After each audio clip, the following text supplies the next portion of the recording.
Nous célébrons le 8 mars la Journée internationale des droits des femmes. Cette journée est l'occasion de promouvoir l'égalité entre les femmes et les hommes dans tous les aspects de la vie. Quelle est l'origine de cette journée? Voyons un peu d'histoire.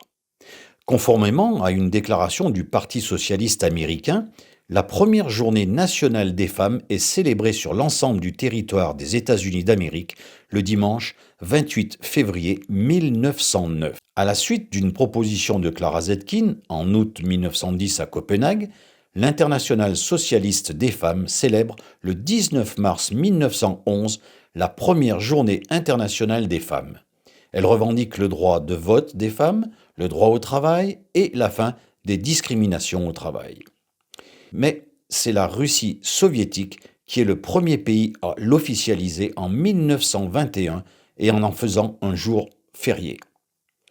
Depuis 1946, l'article 3 du préambule de la Constitution pose le principe de l'égalité des droits entre hommes et femmes, en disant « La loi garantit à la femme dans tous les domaines des droits égaux à ceux des hommes ».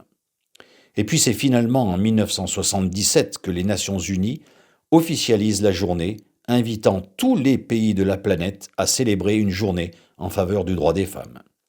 Alors cette journée, c'est l'occasion de souligner les acquis des femmes, mais surtout de prendre la mesure des défis qui restent à affronter et de rappeler que l'amélioration des droits des femmes, leur participation à la vie politique et économique et l'égalité entre les sexes, c'est un combat de tous les instants qui nécessite la mobilisation et la contribution de toutes et tous. Ces droits comprennent le droit de vivre libre de toute violence et discrimination, le droit au meilleur état de santé physique et mentale, le droit à l'éducation, le droit à la propriété et le droit de voter, ainsi que le droit à un salaire égal. On en est bien loin, évidemment. Mais partout dans le monde, de nombreuses femmes et filles sont toujours victimes de discrimination. Les inégalités qui les touchent, comme les violences domestiques et sexuelles, les rémunérations plus faibles, le manque d'accès à l'éducation et à des soins de santé, sont criantes. Les mouvements de défense des droits des femmes luttent avec acharnement contre les inégalités en faisant campagne pour que les droits changent et pour réclamer le respect de ces droits. De nouveaux mouvements sont nés et mettent en lumière la fréquence des violences liées au genre et au harcèlement sexuel.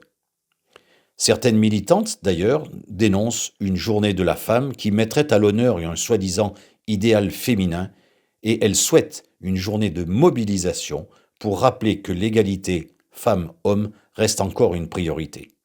Je cite, « Pour toutes les femmes et les filles, droit, égalité et autonomisation ».